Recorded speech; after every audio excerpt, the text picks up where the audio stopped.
وفي الآخرة لا تبديل لكلمات الله ذلك هو الفوز العظيم. صدق الله العظيم وصدق النبي الأمين الكريم، ونحن على ذلك لمن الشاهدين والشاهدين، والحمد لله رب العالمين.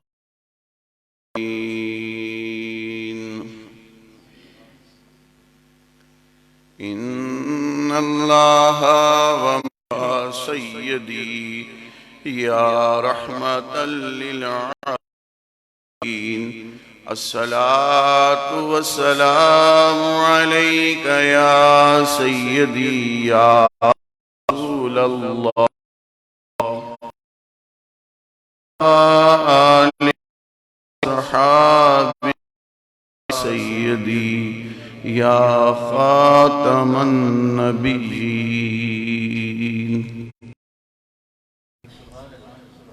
سب تعریف اس اللہ وحدہ لا شریک لہ، جس اللہ وحدہ لا شریک لہ نے اپنے فضل و کرم کے ساتھ اپنے محبوب پاک صاحب لولاک حضور محمد مصطفیٰ احمد مجتبیٰ صلی اللہ تعالی علیہ وسلم کے طفیل ہمیں نور ایمان عطا فرمایا. سعادتیں ہم سب کو نصیب فرمائیں. اللہ کریم اس دن کی برکتوں سے ہم سب کو مالا مال فرمائے.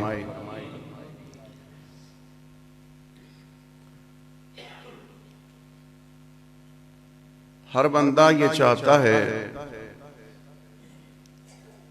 کہ میں کامیاب ہو جاؤں اور مجھے کامیابی اور کامرانی ملے.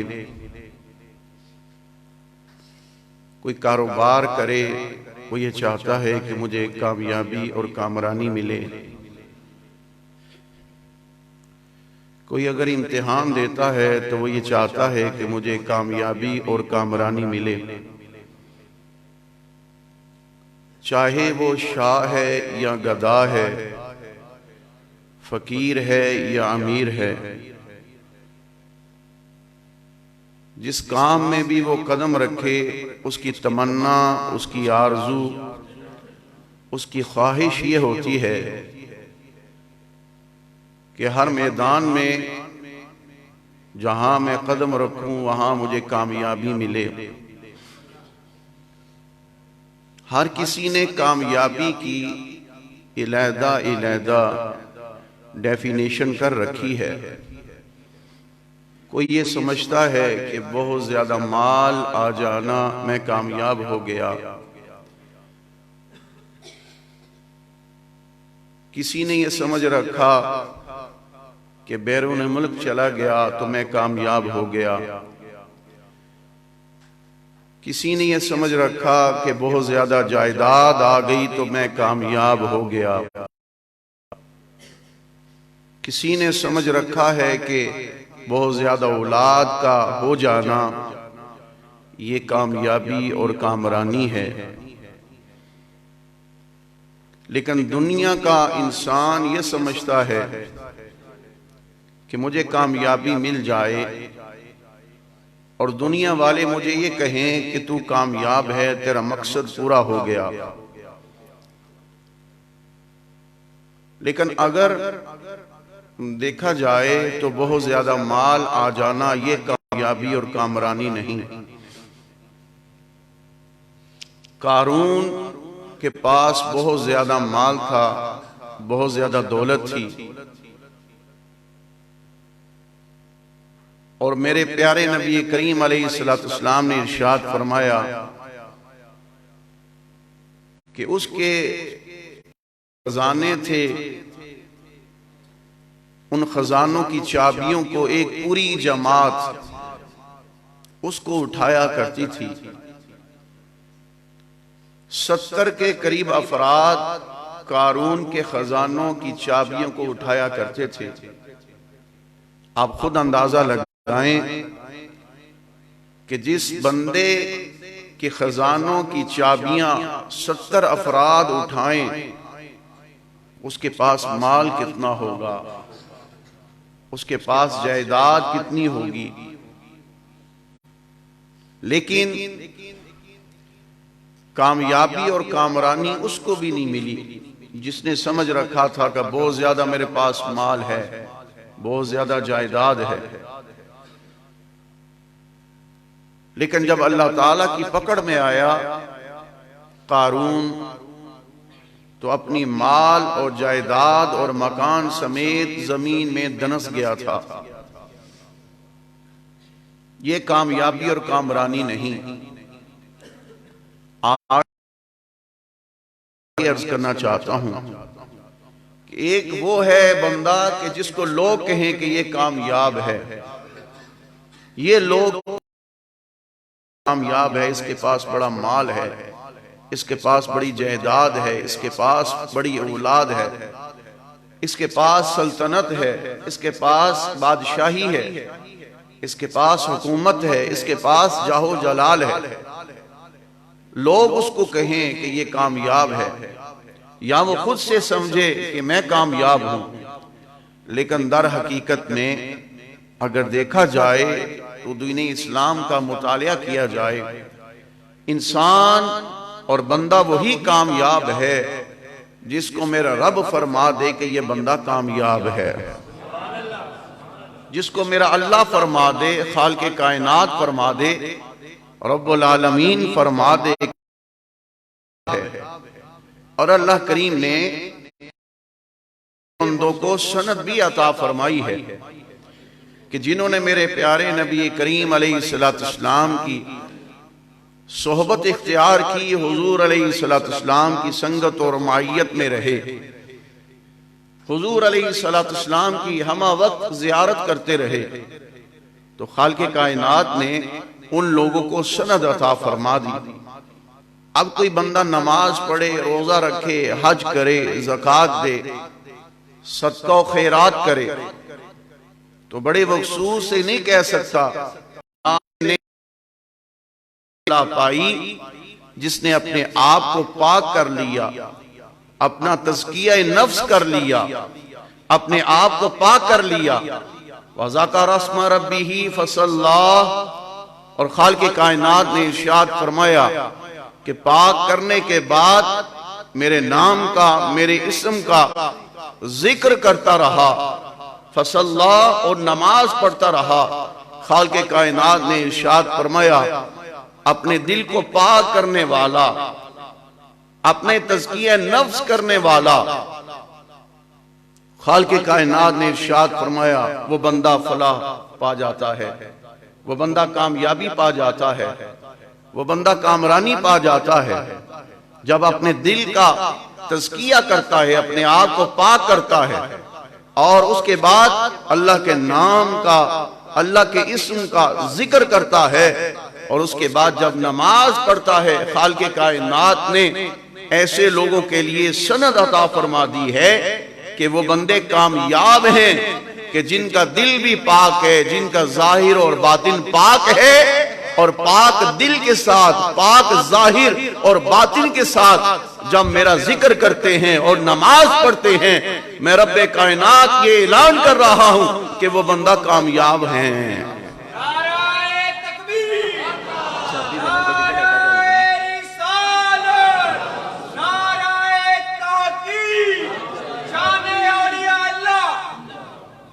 حاضرین محترم، اب اللہ کریم نے ایک ضابطہ، ایک اصول، ایک قانون ہمیں بتا دیا۔ پہلا ضابطہ اور قانون کیا ہے کہ اپنا تزکیہ نفس کرو، اپنے آپ کو پاک کرو، اپنے ظاہر کو بھی پاک کرو اور اپنے باطن کو بھی پاک کرو اور اپنے دل کو بھی پاک کرو۔ اور اس کے بعد دوسرا اصول خالق کائنات نے فرمایا وَذَكَرَ اسْمَ رَبِّهِ فَصَلَّى، اللہ کریم نے فرمایا میرے نام میرے اسم کا ذکر کیا کرو۔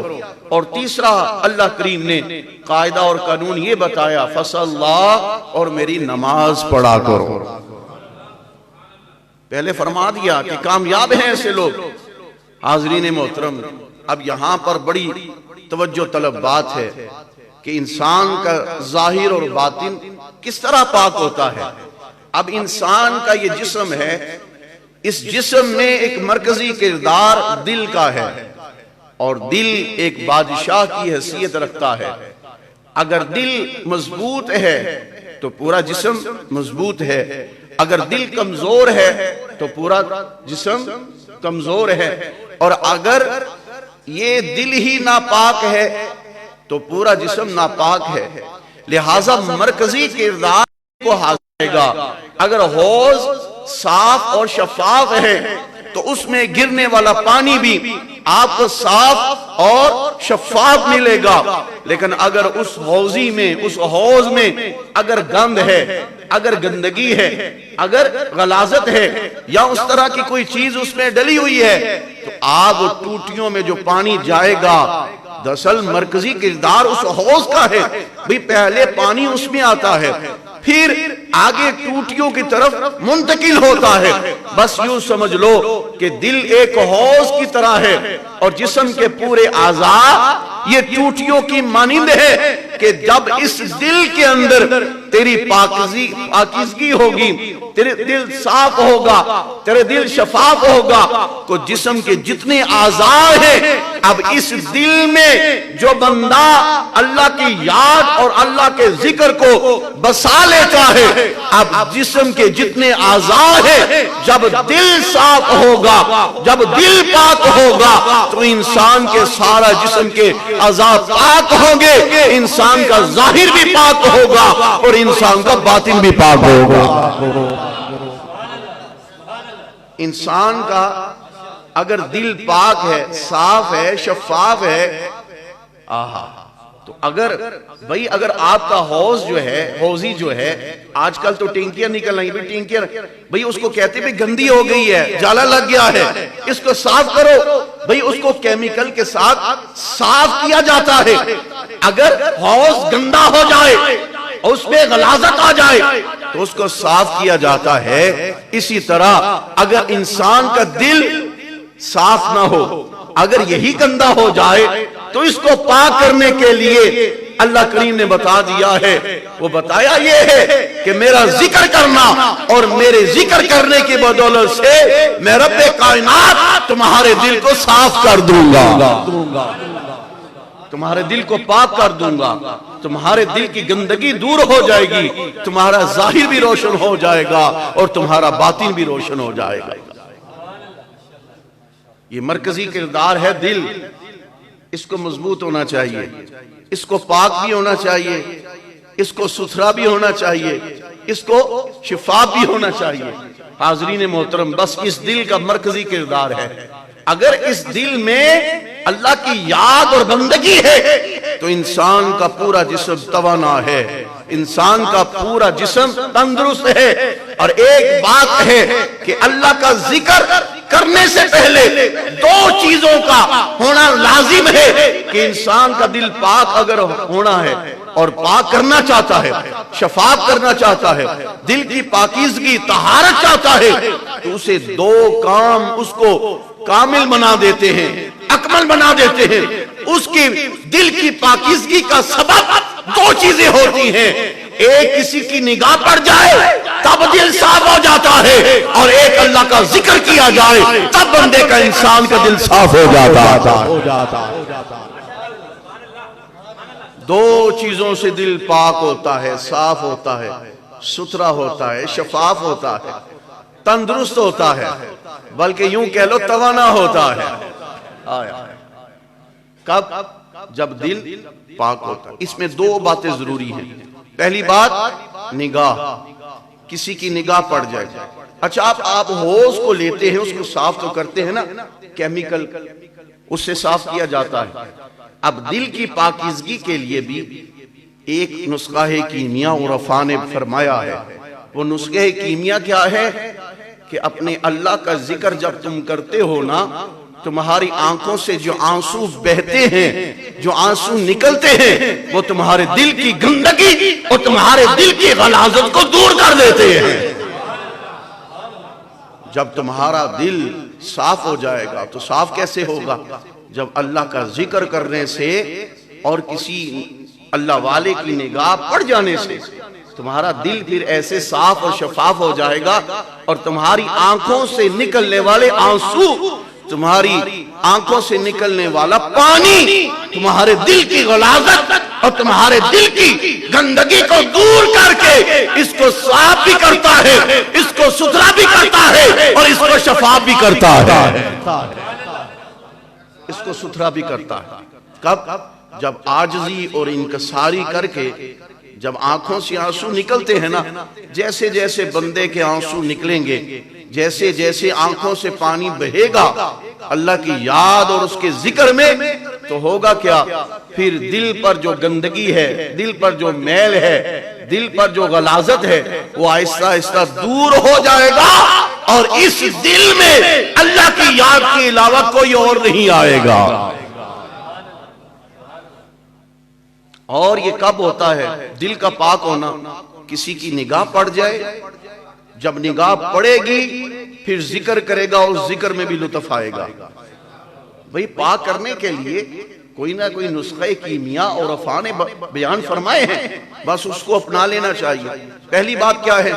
آنکھوں سے نکلنے والے آنسو اور نگاہ مرد مومن، مرد کامل کی اگر نگاہ پڑ جائے تب بھی دل صاف ہے، اور جب دل صاف لے کر اللہ کا ذکر کرے گا پھر اس کو سکون بھی ملے گا، اس کو چین بھی ملے گا، اور اس کا دل بھی قرار میں آ جائے گا۔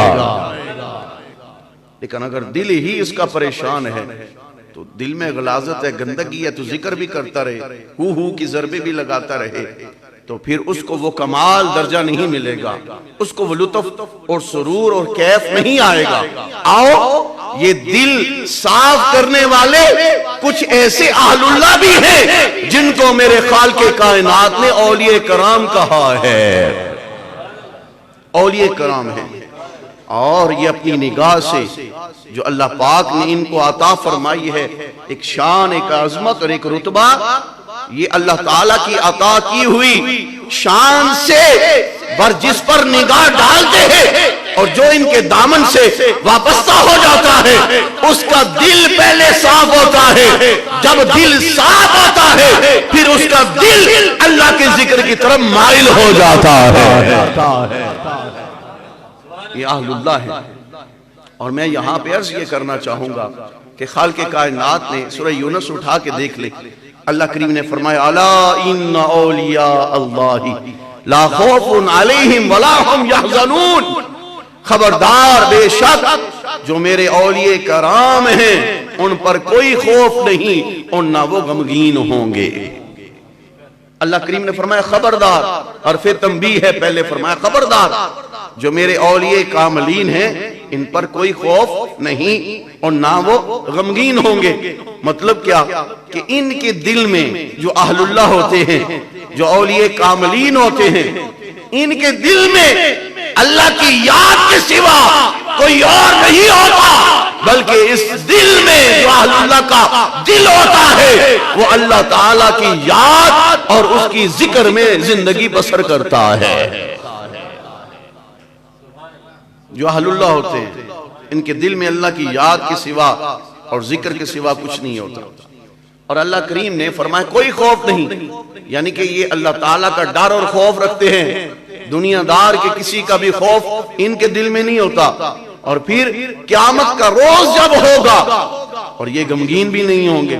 اور اللہ کریم نے اگلی آیت کریمہ میں اپنے جو پیارے ہیں، اپنے جو محبوبین ہیں، اپنے جو مقربین ہیں ان کی نشانی بیان فرمائی ہے۔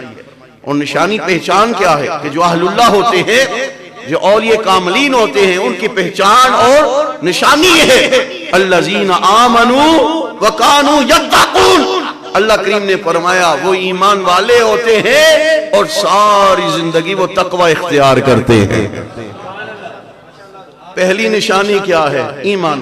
یہ اللہ رب العالمین خالق کائنات پوری کائنات کا بنانے والا رب محمد فرما رہا ہے کہ میرے اہل اللہ دیکھنے ہو، میرے ولی دیکھنے ہو، میرے دوست دیکھنے ہو تو میں رب العالمین ان کی نشانی اور پہچان یہ بیان کر رہا ہوں الذین آمنوا وکانوا یتقون. پہلی نشانی یہ ہے کہ وہ صاحب ایمان ہوتے ہیں وکانوا یتقون اور وہ تقوی اختیار کرتے ہیں، وہ پرہیزگاری اختیار کرتے ہیں. اور پہلی نشانی یہ ہے کہ ان کا عقیدہ ٹھیک ہوتا ہے، ان کا عقیدہ ٹھیک ہوتا ہے. وہ صاحب ایمان ہوتے ہیں بھائی اور وہ تقوی اختیار کرتے ہیں. اللہ اکبر کبیرہ. جب صاحب ایمان ہو کر جب عقیدہ ٹھیک ہوگا تو وہ تقوی اختیار کریں گے، ہر گناہ سے اپنے آپ کو بچاتے ہیں، فسق و فجور سے بچاتے ہیں، غیبت سے اپنے آپ کو بچاتے ہیں، چغلی سے بچاتے ہیں، ہر قسم کے گناہ سے اپنے آپ کو جب بچا کر اللہ کی یاد میں زندگی بسر کرتے ہیں تو اللہ کریم فرماتا ہے ان کو میں اپنا محبوب بنا لیتا ہوں.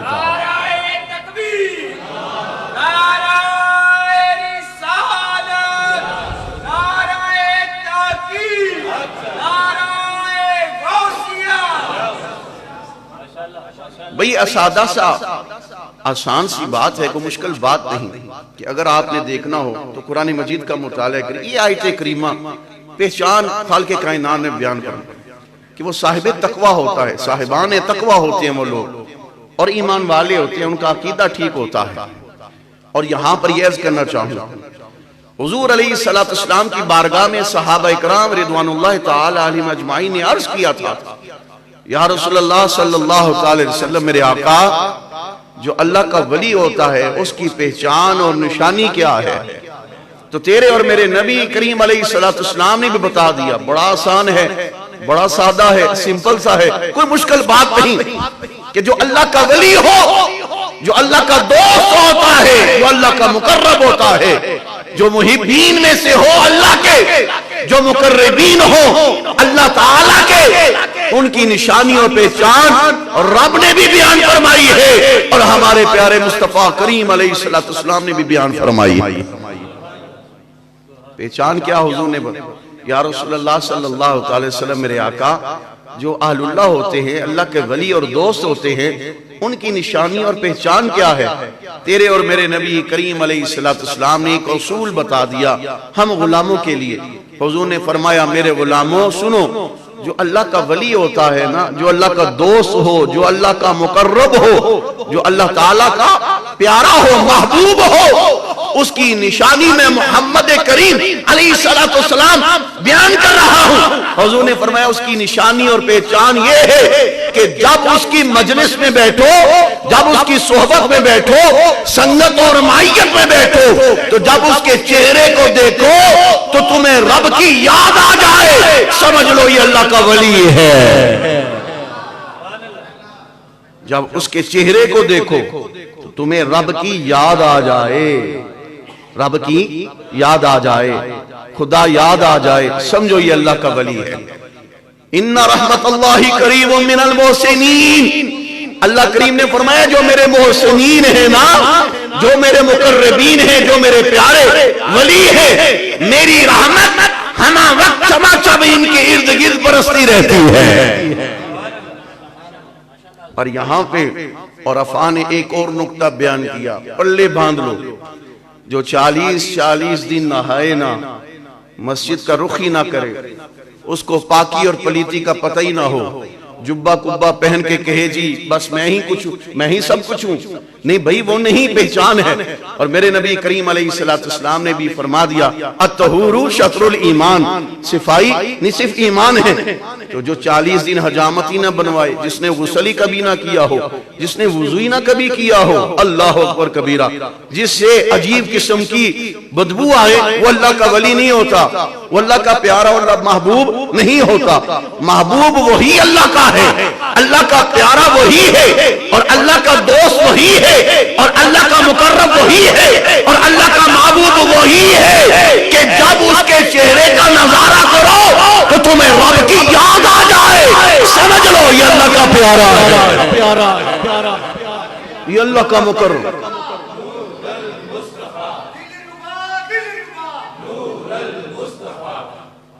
یہ اللہ کا پیارا اور مقرب ہے. اور عرفاء نے پلے باندھ لو, کام آئے گا کہ جو محسنین ہیں ہمہ وقت ان پر اللہ کریم فرماتا ہے میری رحمت برستی ہے. بھائی پلے باندھ لو, کام آئے گا یہ جملہ.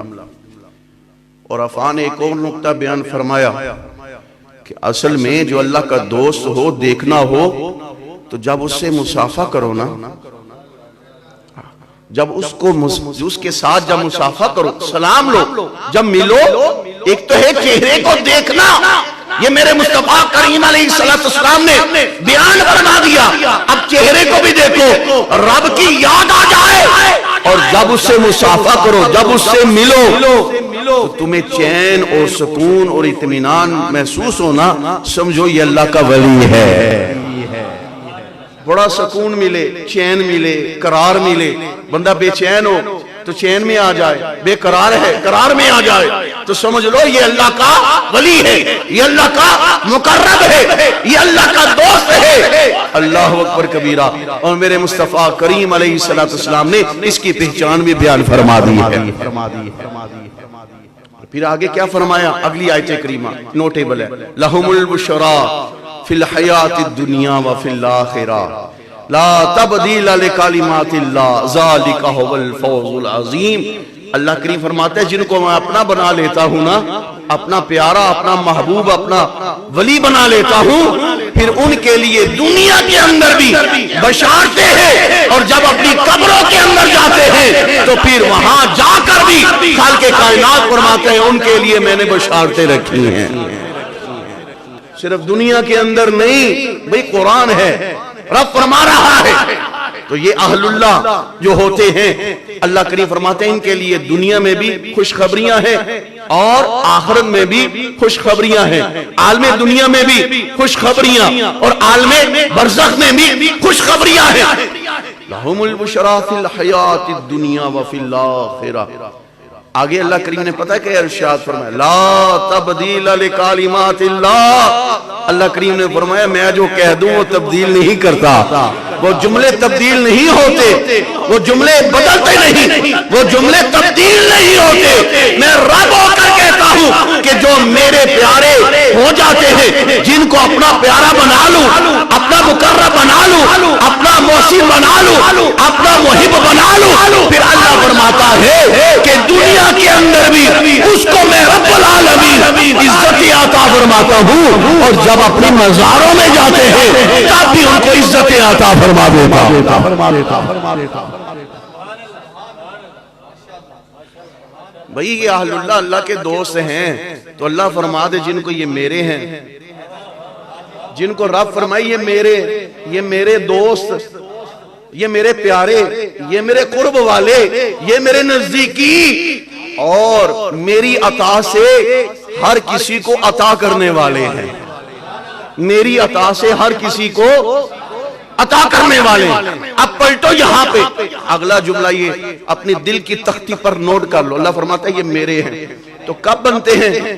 جب اللہ کا ذکر کرتے ہیں, جب نماز کے بعد نوافل کی پابندی کرتے ہیں, تو اللہ کریم فرماتا ہے پھر ان کو اپنا میں محبوب بنا لیتا ہوں. یارو دنیا میں اگر کسی کا دوست ہونا, وہ پھولے سے نہیں سماتا.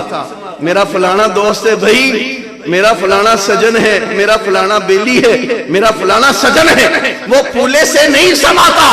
ذرا اندازہ لگاؤ, خالق کائنات رب العالمین جس کو فرما دے اور اعلان کر دے یہ میرا ہے, یہ میرا پیارا ہے, اس کی شان کا اندازہ کون کر سکتا ہے. اور حضور نے کیا ارشاد فرمایا, جس کے چہرے کو دیکھو تو خدا کی یاد آ جائے, وہ اللہ کا, سارے بولو, وہ اللہ کا ولی ہے, اور یہ اللہ کے دوست ہیں, اللہ کے یہاں پہ جملہ دینا چاہتا ہوں اور دل کی تختی پر نوٹ کر لو. وہ دوست ہی کیا جو دوست کی یاد نہ دلائے. وہ دوست ہی کیا جو دوست کی یاد نہ دلائے. اب سنیے یہاں پہ بھئی، اگر یہاں پر مثال دے کے بات واضح کرنا چاہتا ہوں تاکہ یہ بات کھل جائے. کسی کا والد کا دوست ہو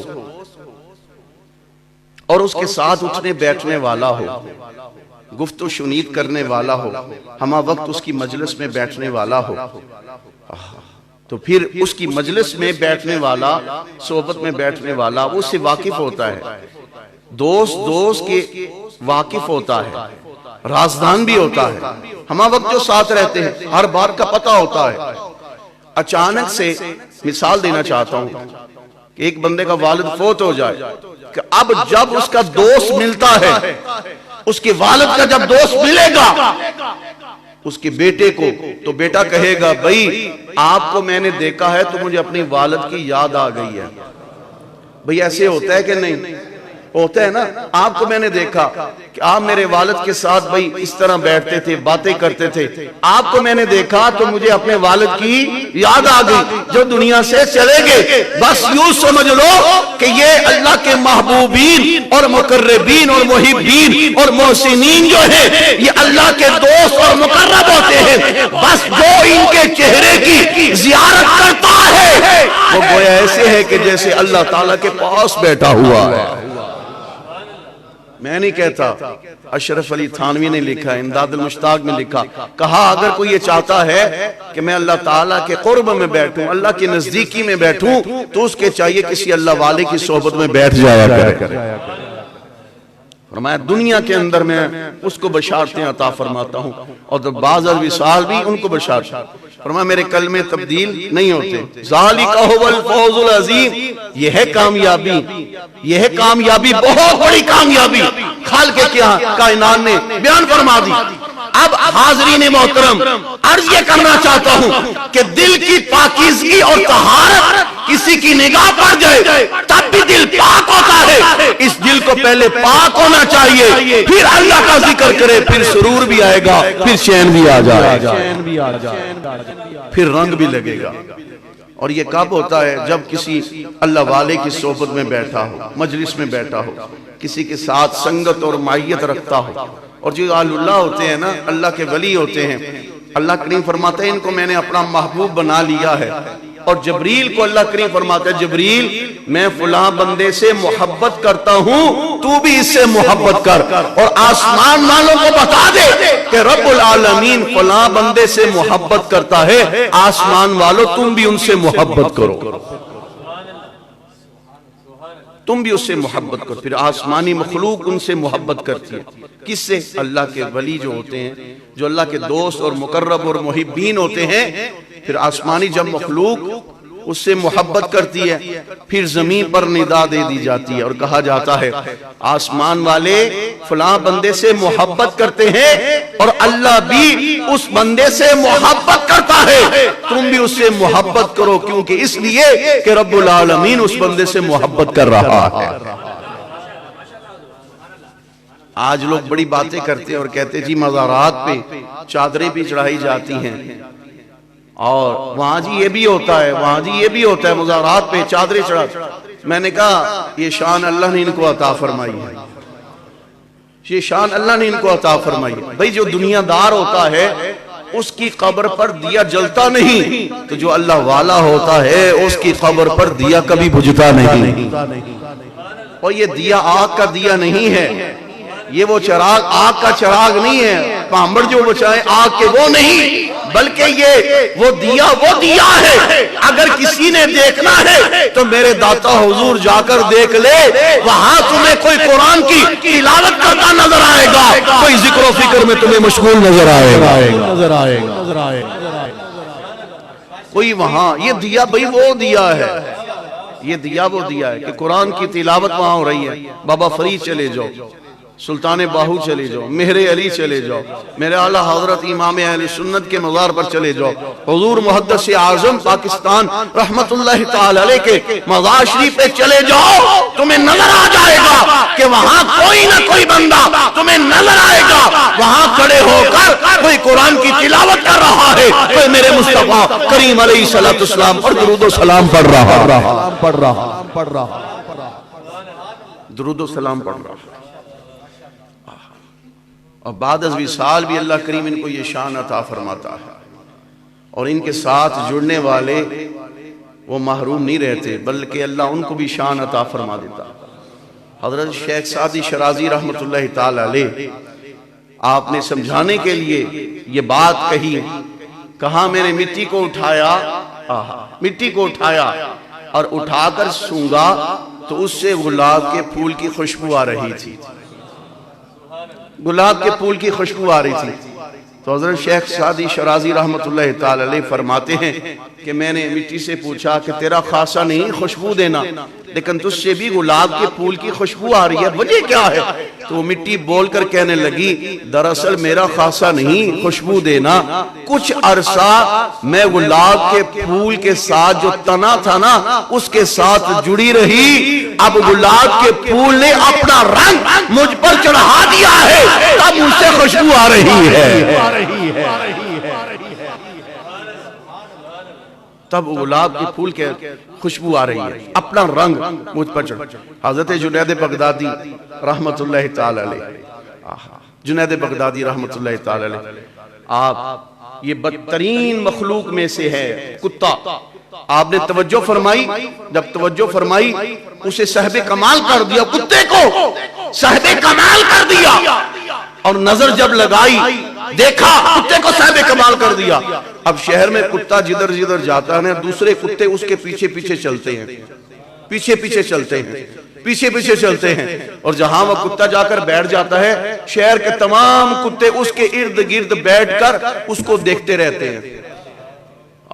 تو فرمایا جنید بغدادی نے اگر نظر ڈالے، بدترین مخلوق ہے کتا، اس پر اگر نظر ڈالے تو اس کو بھی تصرف ایسا عطا کرتے ہیں کہ وہ بھی صاحب کمال ہو جاتا ہے۔ تو اللہ کا ولی جس پر بھی روحانی تصرف کرے اس کو بھی صاحب کمال بنا دیتا ہے، اس کو بھی صاحب کمال بنا دیتا ہے، اس کو بھی صاحب کمال بنا دیتا ہے۔ اور پھر دیکھو بھائی، اگر آپ برف کی دکان پر بیٹھے ہیں تو ٹھنڈک محسوس ہوگی کہ نہیں؟ ایسی کولے والے کی دکان پر بیٹھو گے تو وہاں کہیں نہ کہیں سے آپ کے کپڑے گندے ہو جائیں گے، ہاتھ گندے ہو جائیں گے۔ عطر والی دکان سے نہ بھی عطر لگاؤ، جا کر واپس آ جاؤ تو آپ کے وہ کپڑے سے بھی خوشبو آئے گی، اگرچہ آپ نے عطر لگایا نہیں۔ بھئی جس کے پاس جاؤ گے جیسی صحبت وہیں سے رنگ چڑھے گا، کچھ نہ کچھ ملے گا۔ کسی اللہ والی کی صحبت میں بیٹھو گے تو ایسا رنگ چڑھے گا کہ اللہ اپنا محبوب بنا لے گا۔ ایک ہوتے ہیں اہل اللہ، ان کے پاس بیٹھنے سے اللہ کا رنگ چڑھتا ہے، اور کچھ لوگ سام کی ذہنیت کے لوگ ہوتے ہیں، ڈستے رہتے ہیں دوسرے لوگوں کو، ڈستے رہتے ہیں۔ ان کے پاس بیٹھو گے جان تو بھئی سانپ کے پاس بیٹھو گے تو جان تو جائے گی، لیکن ایسے لوگوں کے پاس بیٹھنے سے پھر جان تو کیا، پہلے ایمان جاتا ہے پھر جان جاتی ہے۔ آؤ ایسے لوگوں سے اپنے آپ کو بچا کر کسی اللہ والے کے ساتھ جڑ جاؤ، پھر دیکھو وہ اپنی نگاہ سے پھر صاحب کمال بنا دیتا ہے۔ اب یہاں پر لوگ کہتے ہیں جی حضرت نوح ان کا بیٹا وہ پھر غرق ہو گیا، حضرت نوح علیہ السلام اپنے بیٹے کو بچا نہ سکے، بیٹے کو بچا نہ سکے، وہ یہ اللہ کے ولی کیسے کریں گے بھائی؟ میں نے کہا بات سمجھنے کی ہے، نقطہ سمجھنے کا، انشاءاللہ سارے مسئلے حل ہو جائیں گے، سارے مسئلے حل ہو جائیں گے۔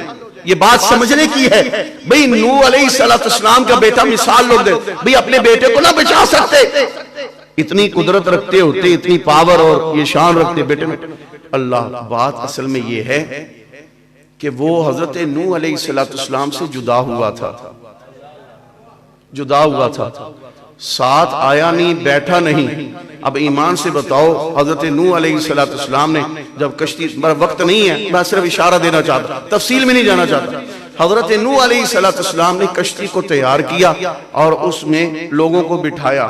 جو بیٹھتے گئے انسان بھی بیٹھے, جی مرد بھی بیٹھے, عورتیں بھی بیٹھی, نر بھی بیٹھے, نر بھی اور مادہ بھی بیٹھے, اب چرند بھی بیٹھے, پرند بھی بیٹھے, جانور بھی بیٹھے, حیوانات بھی بیٹھے.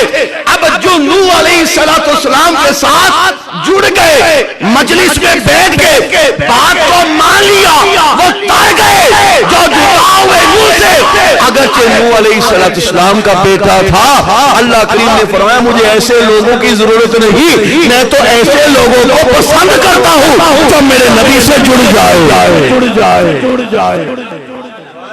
یہ سوچو سمجھنے کی بات ہے. وہ جدا ہو گیا, جدا ہوا, جڑا نہیں. تو مجھے ایمان سے بتاؤ بھائی, ان سے پوچھو جو جڑ گئے وہ ترے کہ نہیں ترے؟ انہوں نے ترقی پائی کہ نہیں پائی؟ انہوں نے عروج پایا کہ نہیں پایا؟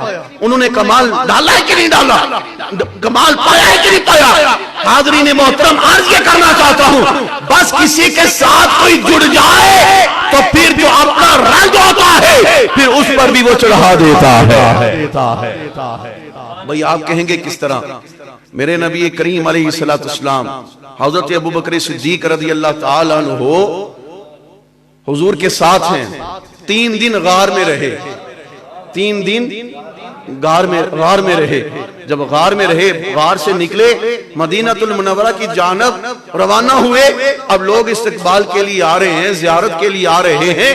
اب ان لوگوں نے حضور علیہ السلام کو دیکھا نہیں تھا, لیکن ہوا کیا کہ وہ حضرت سیدنا ابوبکر صدیق رضی اللہ تعالیٰ عنہ کی طرف دوڑے اور آگے سلام لینے کی کوشش کی. حضرت ابوبکر صدیق رضی اللہ تعالیٰ عنہ نے اپنا کپڑا لے کر پیارے نبی کریم علیہ السلام کے اوپر تان دیا تھا,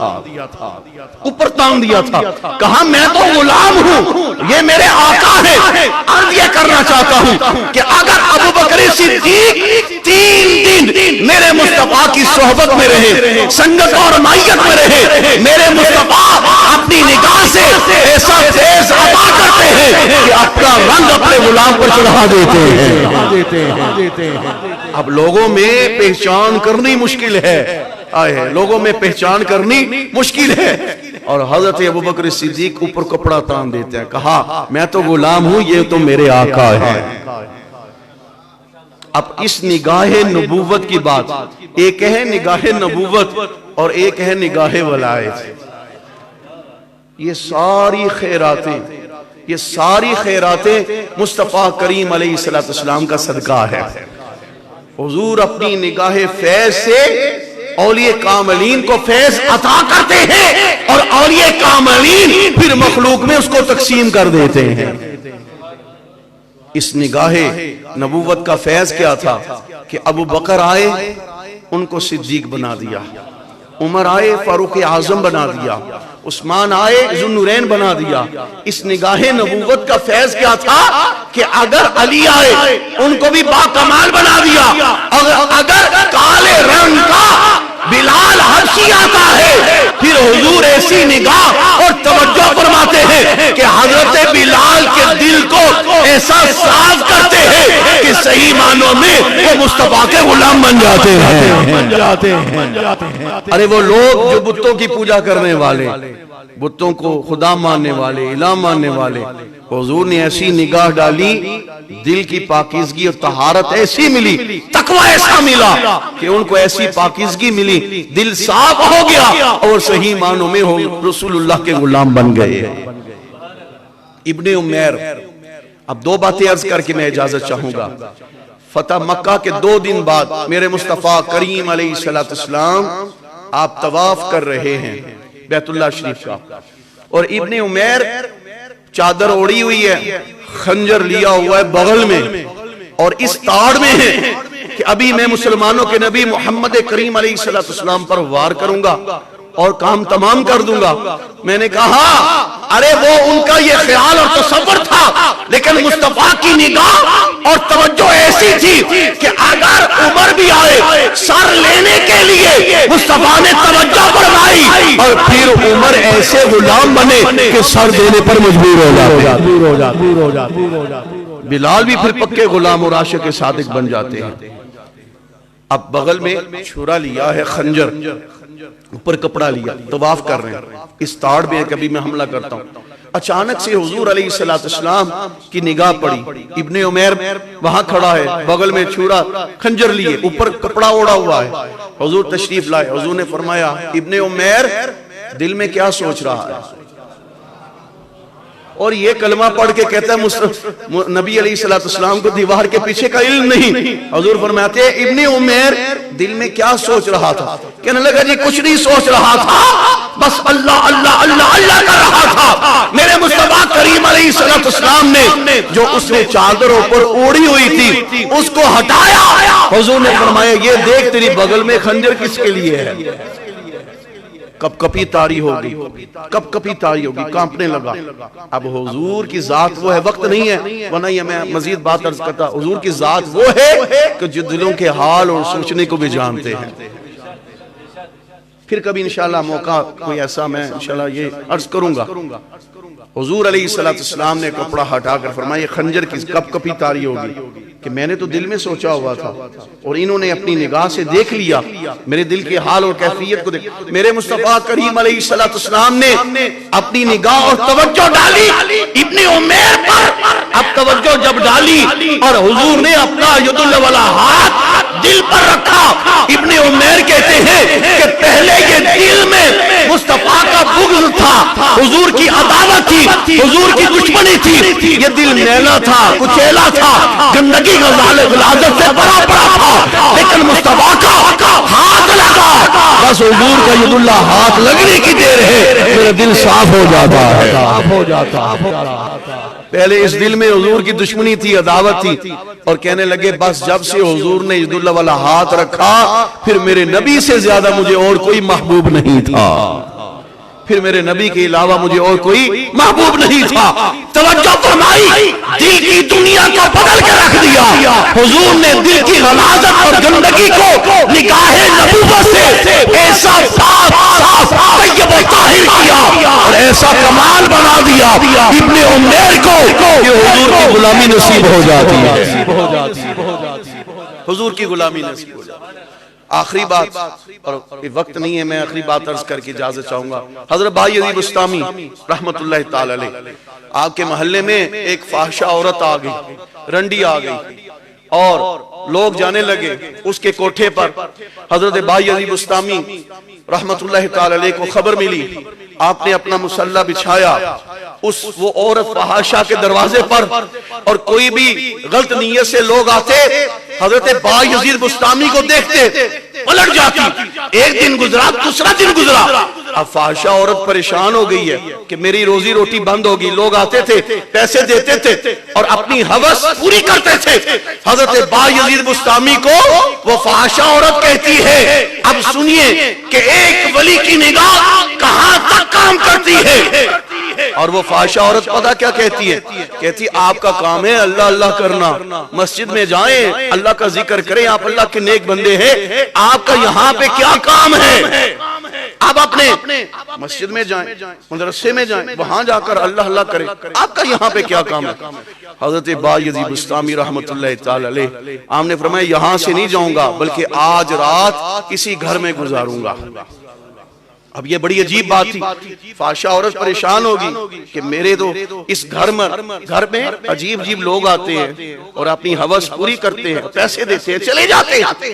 حضرت بایزید بسطامی رحمت اللہ تعالی علیہ آپ نے فرمایا کہ تو ایک رات کا کتنے پیسے لیتی ہے؟ اس نے کہا اتنے پیسے میرے بن جاتے ہیں۔ حضرت بایزید بسطامی رحمت اللہ تعالی علیہ آپ نے فرمایا تیری ایک رات کے جتنے پیسے ہیں بایزید تجھے دے گا، اور پھر میرا حق ہے جیسا میں کہوں گا ویسا تو کرے گی، پھر میرا حق ہے جیسا میں کہوں گا ویسے تو کرے گی۔ اب یہ بڑی عجیب بات تھی، بڑی پریشان کن بات تھی حضرت بایزید بسطامی سے۔ اب اس کا کاروبار تھا، اس کی روزی روٹی ایسی تھی، اس نے وہ پیسے لیے اور کہا ٹھیک ہے اے بایزید آپ کی ہر بات مانو۔